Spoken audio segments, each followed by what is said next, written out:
नमस्कार, arise news में आपका स्वागत है। तो पेश है आज की अहम खबरें। बिहार में पंचायत चुनाव को लेकर राजनीतिक पारा गर्म है।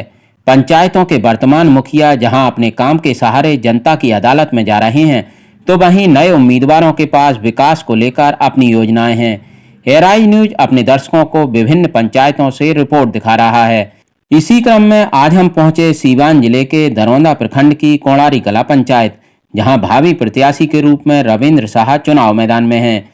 एराइज न्यूज ने कोणारी कला पंचायत को लेकर उनकी विकास योजनाओं, पंचायत में विकास की वर्तमान स्थिति और पंचायत में मौजूदा समस्याओं आदि मुद्दों को लेकर उनसे विशेष बातचीत की। स्वागत है आपका एराइज न्यूज लाइव में। पंचायत इलेक्शन को लेकर के सियासी सरगर्मी तेज हो चुकी है। राजनीतिक तापमान भी दिन पर दिन बढ़ता जा रहा है। चौक चौराहों पर, गली मोहल्लों में और राजनीतिक गलियारों में इसकी चर्चाएं प्रारंभ हो चुकी हैं। सीवान जिले के दरौंदा प्रखंड के अंतर्गत आने वाला ग्राम पंचायत राज कोणारी कला में मैं मौजूद हूं और हमारे साथ इस क्षेत्र के सोशल वर्कर, समाज सेवी, युवा प्रत्याशी जो चुनाव के मैदान में है, जनता की अदालत में अपना हाजिरी दे रहे हैं, रविंद्र साह, जो इस बार भावी मुखिया प्रत्याशी हैं ग्राम पंचायत राज कोणारी कला में। आइए जानते हैं कि रविंद्र साह का मुख्य उद्देश्य इस पंचायत के चुनाव में एंट्री करने का क्या है और किस मुद्दे के आधार पर जनता की अदालत में ये पहुंच रहे हैं। बहुत बहुत स्वागत है रविंद्र साह जी आपका हमारे चैनल में। बहुत बहुत धन्यवाद। आप भी जो हमारे पंचायत में आकर और सभी समस्याओं का हल खोज रहे हैं और लोगों से इसका जायजा ले रहे हैं, तो इसलिए आपको भी बहुत बहुत धन्यवाद। पहला सवाल आपसे ये है रविंद्र साह जी कि चुनाव के मैदान में जो भी प्रत्याशी हैं वो अपना प्रचार प्रसार शुरू कर चुके हैं। इसमें एक आपका भी चेहरा शामिल है। किस मुद्दे के आधार पर कोणारी कला से आप चुनाव लड़ रहे हैं? देखिए, सबसे बड़ी मुद्दा है विकास। विकास के ही मुद्दा पर हर लोग जो भी है प्रत्याशी हैं वो चुनाव लड़ते हैं और हमारे यहाँ तो सबसे बड़ा विकास का मुद्दा है।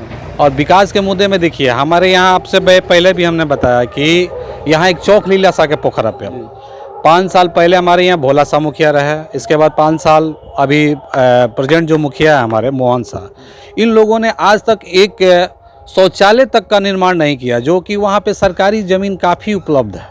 ये नहीं है कि किसी का ज़मीन है उसमें लाकर बनाना, ऐसा कुछ नहीं है। तो सबसे बड़ी मुद्दा ये है हमारे पंचायत में जितने भी जो मुरघट होता है, मुरघटिया, जब बारिश आता है ना तो पूरा मुरघट जो भी है सब पानी से लबालब हो जाता है। लाश जलाने का जगह नहीं रहता है। आज तक किसी प्रत्याशी है जो भी है, चाहे मुखिया, आज तक ये भी नहीं सोचे कि चलो यहाँ पे मिट्टीकरण करा दे ताकि जो भी गरीब मजदूर हैं, जो लोग मरते हैं, ताकि इनका दाह संस्कार हो सके। तो ये सब बहुत सी सारी समस्या हैं। हमारे गाँव, हमारे पंचायत में एक बलुही गाँव आता है, बलुही, जो देखिए 10 साल के अंतराल में वहाँ पर 1 इंच पीसीसी तक नहीं है। अब बताइए, सब विकास का ये सबसे बड़ी मुद्दा है ये। तो ये सब कुछ देखते हुए हम चुनाव का घोषणा किए हैं और हमारा अच्छा वर्क रह रहा है इस समय, और यही सब मुद्दा लेकर हम चुनाव की रणनीति में आए हुए हैं। रविंद्र साह हमसे मुखातिब हैं, एराइज न्यूज लाइव से अपना व्यक्तिगत विचार व्यक्त कर रहे हैं। जनता लोकतंत्र की भाग्य विधाता है और लोकतंत्र में जनता के निर्णय से किसी भी प्रत्याशी का भाग्य और तकदीर तय होता है। कोणारी कला पंचायत की बात करें तो रविंद्र साह, जो कि एक नौजवान चेहरा है, एक नया संकल्प और नया इच्छा शक्ति के साथ कोणारी कला पंचायत का समग्र, संतुलित, सर्वांगीण विकास करना चाहते हैं। लेकिन पंचायत का सियासी मिजाज क्या है, आने वाले पंचायत के चुनाव में यह सामने आएगा। लेकिन जिस आत्मविश्वास के साथ अपनी प्रतिक्रिया व्यक्त कर रहे हैं, तो यहाँ शौचालय का मुद्दा, स्मशान घाट का मुद्दा उठा रहे हैं। बाजार पर शौचालय का निर्माण नहीं हो पाया रविंद्र साह जी, इसके पीछे मुख्य कारण क्या रहा है? हमारे जो भी मुखिया हैं इसके चक्कर में नहीं लगे, वो नहीं इस बारे में सोचे भी कभी। लेकिन हमने इसे सोच रखा है, हमको अगर जनता जिताती है तो सबसे पहला मेरा लक्ष्य है यहाँ पे शौचालय का निर्माण करना, एक रूम बनाना, ताकि जो बाहर से लोग आते हैं, बारिश हो उसमें बैठ सके। तो ये हमारा मुद्दा है। तो बहुत से सारे मुद्दे हैं, एजुकेशन का भी मुद्दा है यहाँ पे। हमने ये भी सोच रखा है कि अगर हमको यहाँ जनता हमको मौका देती है तो हर सरकारी स्कूल, प्राइवेट स्कूल से हर मतलब जो अच्छे लड़के हैं पढ़ने लिखने में, उनका एक स्कूल से लाकर एक अच्छा एग्ज़ाम कराएंगे और उसमें टॉप पुरस्कार का सम्मानित करेंगे। हर साल ये मेरा उद्देश्य है, ताकि आने वाले जो भी लड़का हैं उनके उत्साह हो और उत्साह से एक अच्छा अपना सफल प्राप्त करेंगे, बढ़िया स्कूल में अपना ये करेंगे। तो यही हमारा उद्देश्य है। एक सवाल बड़ा अहम यह भी है कि कोड़ारी कला पंचायत का जो राजनीतिक यहाँ कह सकते हैं माहौल है, आप पहली बार चुनाव के मैदान में हैं जी। और कैंपेनिंग आप कर रहे हैं, आपका प्रचार प्रसार भी लगभग शुरू हो चुका है, बैनर पोस्टर होर्डिंग बोर्डिंग भी चारों तरफ दिखाई दे रहा है। तो जनता से, कोड़ारी कला पंचायत की जो जनता है, उससे क्या अपील करेंगे इलेक्शन को लेकर के?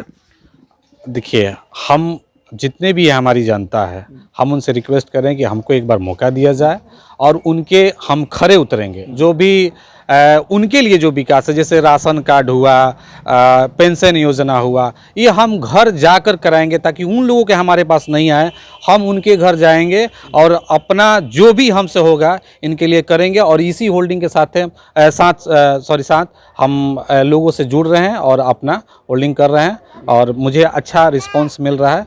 और देखिए आगे ऊपर जो भी है जनता। अंतिम सवाल आपसे, चूंकि सरस्वती पूजा करीब है और आप भावी मुखिया प्रत्याशी हैं कोड़ारी कला पंचायत से, हमारे न्यूज़ चैनल के माध्यम से पूरे पंचायत की जनता को क्या आप शुभकामना देना चाहेंगे? हम अपनी पंचायत को जो भी हमारे वासी हैं, बसंत पंचमी की मैं हार्दिक शुभकामनाएं देता हूं। हमसे जो भी होगा, हम अपने पंचायत में जाकर सभी सरस्वती पूजा जहां भी लोगों ने रखा है वहां जाकर अपना टाइम दूंगा और लोगों से मिलूं जुलूंगा। यही हमारी शुभकामनाएं हैं। कोड़ारी कला की जनता पंचायत के भावी प्रत्याशी रविंद्र शाह के विकास मंत्र को कितना महत्व देती है, ये तो चुनाव बाद ही पता चलेगा। एआरआई न्यूज के लिए सीवान की कोड़ारी कला पंचायत से महराज अहमद की रिपोर्ट।